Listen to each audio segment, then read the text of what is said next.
ఓ గాడిద పులి రెండు పందెం వేసుకున్నాయి. గాడిద గడ్డి రెడ్ కలర్లో ఉంటుందని చెప్పింది. పులి గ్రీన్ కలర్లో ఉంటుందని వాదించుకోవడం మొదలుపెట్టాయి.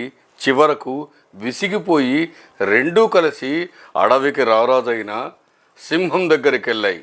వాదన విన్న తర్వాత సింహం తీర్పిచ్చింది. పులికి పనిష్మెంట్ ఇచ్చింది.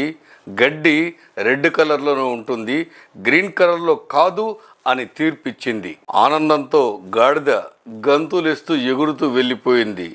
బాధతో పులి సింహాన్ని అడిగింది, అదేంటి మహారాజా, గడ్డి గ్రీన్ కలర్లో ఉంటుందని మీకు కూడా తెలియదా? మీరు తప్పుగా చెప్పారేంటి అని కోప్పడ్డది. అందుకు చిరునవ్వు నవ్విన సింహము, ఓసి పిచ్చిదానా, గ్రీన్ కలర్లోనే గడ్డి ఉంటుందనే విషయం నాకు తెలుసు. కాకపోతే నిన్నెందుకు శిక్షించానంటే ప్రతి అడ్డమైన గాడితో వాదించినందుకు నీకు పనిష్మెంట్ ఇచ్చాను.